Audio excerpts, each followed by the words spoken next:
एक नगर के राजा चंद्र के पुत्रों को बंदरों से खेलने का व्यसन था। बंदरों का सरदार भी बड़ा चतुर था। वह सब बंदरों को नीति शास्त्र पढ़ाया करता था। सब बंदर उसकी आज्ञा का पालन करते थे। राजपुत्र भी उन बंदरों के सरदार वानरराज को बहुत मानते थे।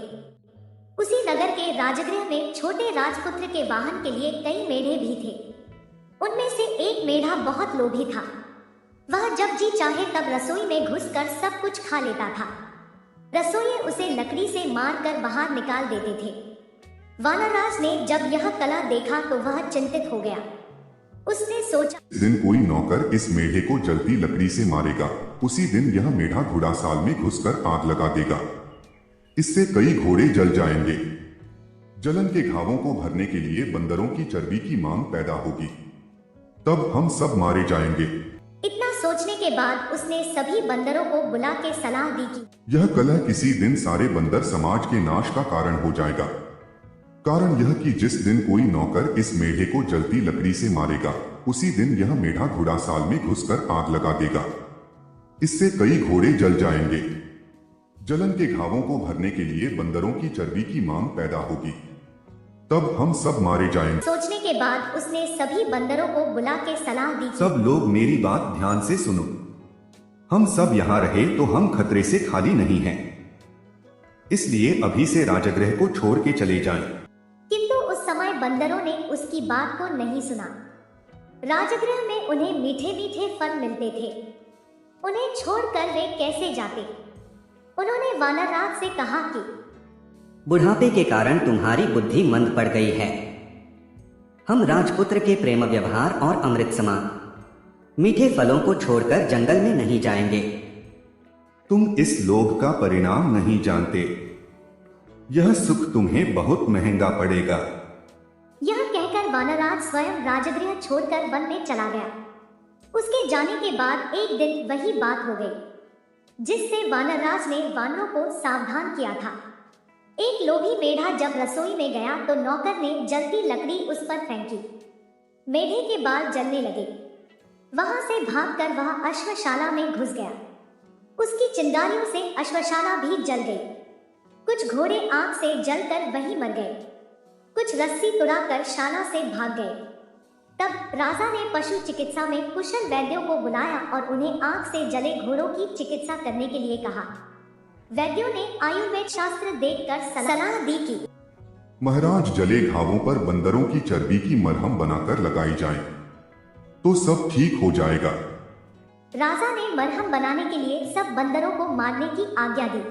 सुनो सिपाहियों, सब बंदरों को मार के चर्बी की मरहम बना के लाओ।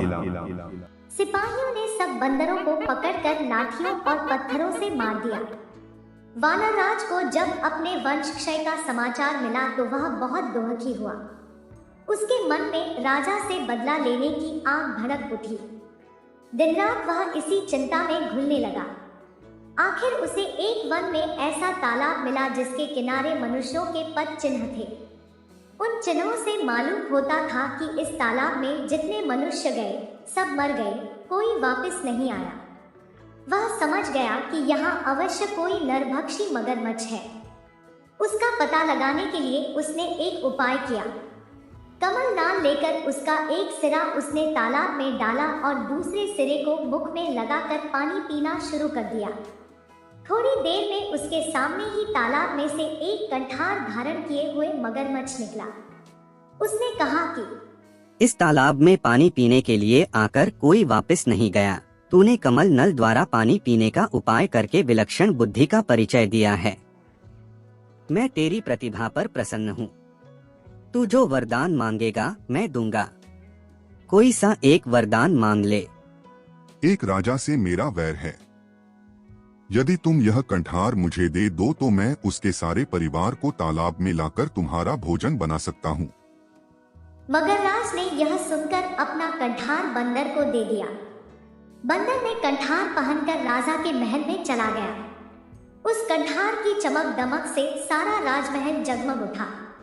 राजा ने जब वह कंठार देखा तो बंदर को पूछा कि यह कंठार तुम्हें कहाँ मिला?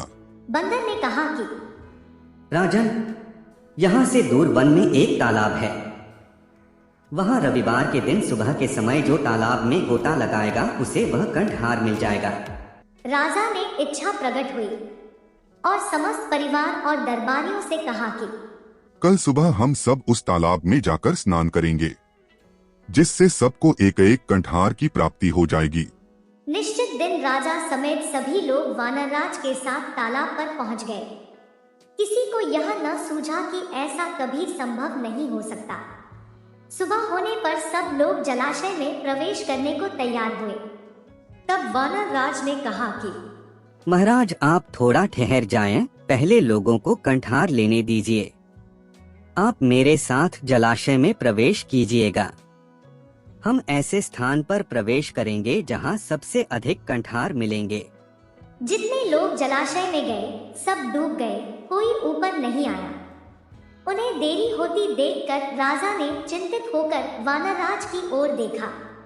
तब वानरराज तुरंत वृक्ष के ऊपर चढ़कर बोला, महाराज, तुम्हारे सब बंधु बांधवों को जलाशय में बैठे राक्षस ने खा लिया है।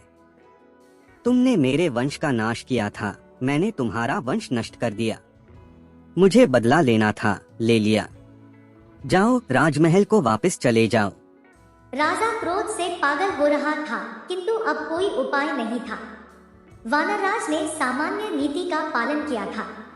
हिंसा का उत्तर प्रतिहिंसा से और दुष्टता का उत्तर दुष्टता से देना ही व्यावहारिक नीति है। राजा के वापस जाने के बाद मगरराज तालाब से निकला।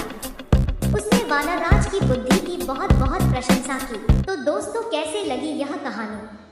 कमेंट में जरूर लिखें और चैनल को लाइक एंड सब्सक्राइब जरूर कर देना। मिलते हैं अगली कहानी में, तब तक के लिए गुड बाय।